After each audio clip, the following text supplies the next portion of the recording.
अस्सलाम वालेकुम। खबर कहानी के साथ मैं हूं लाहौर से आपका जुल्फ़िकार अली। पाकिस्तान की सनती सेक्टर को 6 रुपए यूनिट की बिजली मिलने वाली है, लेकिन इसके साथ कुछ शराइत अटैच है। तो आज हम इस बात का ज़िक्र करेंगे वो शराइत क्या है और कब इनको मिलेगी और किनको मिलेगी।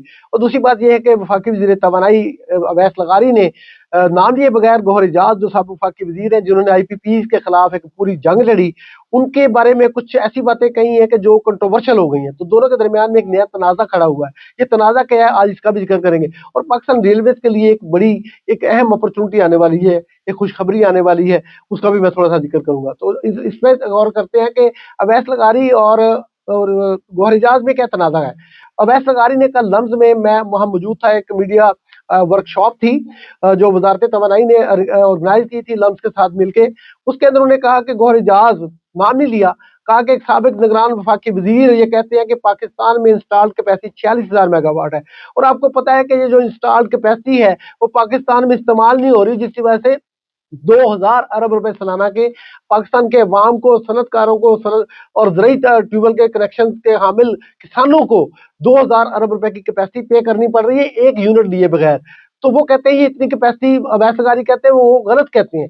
कैपेसिटी ये नहीं है, बल्कि कैपेसिटी हमारी जो इंस्टॉल्ड है वो 36,393 मेगावाट है। वो कहते हैं 46,000 मेगावाट है गौहर एजाज। अब मैं इसके सबूत आपको पेश करता हूँ कि इसमें सही कौन है, गलत कौन है। अवैस लगारी साहब, आपके लिए, आपकी तवज्जो के लिए, आपकी नीचे जो आपका ज़ेर-ए-नगीन या आपका मतहत अदारा है उसको कहते हैं सीपीपीएजी, सेंट्रल पावर परचेजिंग एजेंसी।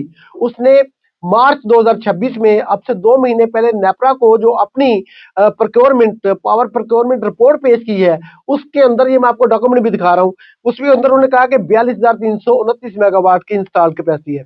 उससे भी अगर आप आगे जाएँ तो आईजीसीपी यानी जो आपका एक प्लान है फ्यूचर की नए पावर प्लांट लगाने का, ये भी मैं ज़िक्र करूँगा कि ये क्या पाकिस्तान में पहले इंस्टॉल कैपेसिटी ज़्यादा है, तो ये नए 21,000 मेगावाट के हमने क्या करने हैं।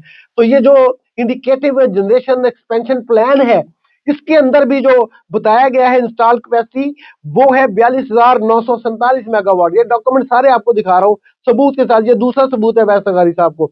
और तीसरा सबूत ये है कि के इलेक्ट्रिक जो कराची है, उसके अंदर कराची इलेक्ट्रिक सप्लाई जो कंपनी है, उसकी अपनी इंस्टॉल कैपेसिटी वो भी पाकिस्तान का हिस्सा है। उसको अगर गिने तो 2,661 मेगावाट उनके भी हैं। तो ये टोटल मिला-जुला के 44,990 मेगावाट बनते हैं वैस साहब, ये 36,000 मेगावाट नहीं बनते। जिस तरह मर्जी कैलकुलेट कर ले, आप ही के डॉक्यूमेंट है, ये नेपरा के डॉक्यूमेंट है, ये आईजीसीपी के डॉक्यूमेंट है, ये सीपीपीजी के डॉक्यूमेंट है, सारे सरकारी डॉक्यूमेंट्स हैं। आप इसको मुलाजा करते रहें। और दूसरा, अगर मैं आपको नेट मीटरिंग मौजूदा की शामिल कर लूं तो 6,340 मेगावाट वो है और 12,629 मेगावाट ऑफ ग्रिड लगा हुआ है, जो नेट मीटरिंग यानी बिजली वापडा के साथ कनेक्ट नहीं है, सोलर। तो ये कुल मिला लूं तो ये 63,959 मेगावाट का इंस्टॉल्ड इस वक्त है। तो अब आपके मैं तरफ आता हूँ आईजीसीपी, जो आपका इंडिकेटिव जनरेशन एक्सपेंशन प्लान है एनर्जी का, उसमें आप कह रहे हैं कि हम 2035 तक 21,000 मेगावाट के नए बिजली घर लगाना चाहते हैं। भाई क्यों? पहली तो इस्तेमाल ही नहीं हो रही। तो अवैस साहब, मुझे ये बताइए पहले कि आपने इन पावर प्लांटों की जो नेपरा को जो डॉक्यूमेंट पेश किया मंजूरी के लिए, उसके अंदर आपने नहीं कमर्शियल ऑपरेशन डेट भी दे दी, यानी ये बिजली घर जो नए लगेंगे 21,000 मेगावाट के, और इसके साथ 20,000 मेगावाट नया सोलर भी ऐड हो रहा है, तो 21,000 की ये। और इसके अंदर एक बहुत खौफनाक वर्ड है आपकी इस डॉक्यूमेंट के अंदर, आपने लिखा कमिटेड प्रोजेक्ट। ये किससे कमिटमेंट की है गवर्नमेंट ने? ये आपने की है, हुकूमत ने की है। ये कौन सी कंपनियां हैं जिसके साथ आप कमिट हो गए हैं कि हमने ये नए बिजली घर लगाने ही लगाने हैं? क्यों लगाने हैं? पहली तो लगी हुई इस्तेमाल नहीं हो रही, जिसकी वजह से हमें कैपेसिटी पेमेंट पड़ रही है। तो मैं समझता हूं कि ये जवाब आपको देना होगा। दूसरी बात यह है कि कमर्शियल ऑपरेशन डेट आपने कैसे दे दी? आपको कैसे पता चला कि पाकिस्तान का ग्रोथ रेट क्या होगा? आपको कैसे पता चला कि नई इंडस्ट्री लग रही है? यानी पहले भी हुकूमतों ने जब ये पावर प्लांट लगाए थे तो उन्होंने यही गलती की थी कि उन्होंने पावर प्लांट पहले लगा लिए और किसी तरह से कोई कमिटमेंट नहीं ली कि कौन इंडस्ट्री लगाएगा, कितनी लगाएगा। ये उसी तरह से है कि आप कहें कि जी अगले साल हमने आटे का जो हमारे साथ बच्चे पैदा होंगे, वो बच्चे कितने पैदा होंगे ये आपको नहीं पता कि अगले 5 साल में, तो आप 5 साल की गंदम घर में रख लें। तो ये उसी तरह की कैपेसिटी आप जनरेट करना चाह रहे हैं। ये बहुत खौफनाक काम है, इसको बिल्कुल ना करें। और तीसरी बात आखिरी जो मैंने आपसे पहले कही थी, वो मुझ तरफ आता हूँ कि 6 रुपए का यूनिट। 6 रुपए का यूनिट जो है कैपेसिटी, देखें गवर्नमेंट के पास इतनी ज्यादा कैपेसिटी है कि अब वो इस बात पे आ गई है कि वो इंडस्ट्री चलाने के लिए ये अच्छा इकदाम है, बुरा नहीं कहता मैं इसको। अभी इस वक्त अगर मैं लोग मुआवजा करते हैं रीजन के साथ, तो रीजन के हिसाब से मैं लेता हूँ, पाकिस्तान के अंदर 9.4 सेंट यानी 31 रुपए का यूनिट है, इंडिया के अंदर 9.9 सेंट का यूनिट है, श्रीलंका में 3.8 सेंट का यूनिट है, उनके कोई मैकेनिज्म डिफरेंट है इसलिए इसको गिने ना। बांग्लादेश में 8.1 का सेंट का यूनिट है। तो जब ये 6 रुपए में आ जाएगा तो ये 2.1 सेंट पूरे इलाके में आप 5-4 गुना सस्ती बिजली से आप प्रोडक्शन कर रहे होंगे, लेकिन ये मिलेगी किसको? अब तो हम इस किस्म के बिजली के रेट्स की तरफ जाने का सोच रहे हैं और जल्द शायद ही चले जाएंगे, जहां आपके पास ऑप्शनल होगा इंडस्ट्रियल और एग्रीकल्चर यूजर्स को कि वो एक फिक्स्ड अमाउंट अपने बिल का अगर बढ़ा के देते हैं तो उनको जी दिन के बाद 6 रुपए का यूनिट पड़ रहा होगा।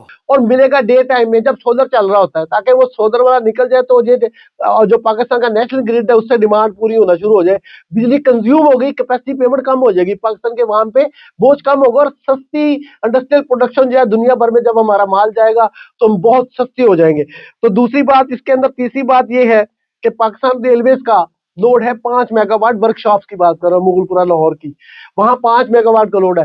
तो ये उनको B3 और B4 कनेक्शन को ये सस्ती बिजली 6 रुपए वाली मिलनी है। B3 कनेक्शन है 5 मेगावाट तक के लोड का और B4 है 5 मेगावाट से ज्यादा के लोड का 6 रुपए वाला। तो 5 मेगावाट का जो लोड है उसके अंदर आपकी फ्लोर मिलें आती हैं, घी मिलें आती हैं, इस तरह की मीडियम साइज की छोटे टेक्सटाइल यूनिट आते हैं, मीडियम इंडस्ट्री आती है। लेकिन B4 का कनेक्शन में सारी टेक्सटाइल मिलें आती हैं, सारी स्टील फर्नेसेस आती हैं, सारी शुगर मिलें आती हैं, सारे आपके केमिकल प्लांट आते हैं और सारे आप अगर आप देखें तो फर्टिलाइजर खाद की फैक्ट्रियां आती हैं, सारी बड़ी इंडस्ट्री को 6 रुपए यूनिट। और पाकिस्तान रेलवेज को भी जो इस वक्त बल्क सप्लाई ले रहा है वर्कशॉप मुगलपुरा के अंदर, तकरीबन कोई आप समझे कि 32-33 रुपए का या उससे भी ज्यादा का यूनिट पड़ रहा है, उसको भी 6 रुपए मिलने वाले हैं। तो नए सीईओ जो आए हैं मोहम्मद हफीजुल्लाह, मैं उनसे कहूंगा कि मेरे इस वीलॉग को अगर वो सुने तो इसके ऊपर अपनी टीम को कहें कि काम करें, ये आने वाला है। और अवैस लगारी साहब ने ये खुद ऐलान किया था कल लम्ज में, मैं अपनी तरफ से नहीं बता रहा, तो ये आप वो कह रहे थे चंद हफ्तों में ये हम लॉन्च करने वाले हैं प्रोजेक्ट। तो पाकिस्तान के लिए अच्छी खुशखबरी है। एक खुशखबरी अवैस लगारी ने और दी, मेरा फर्ज बनता है कि ये भी मैं लोगों को बताऊं कि पाकिस्तान में आईपीपीज को जो पेमेंट होती थी वो डॉलर के साथ अटैच थी, यानी डॉलर का रेट बढ़ा तो आईपीपीज की पेमेंट भी बढ़ गई।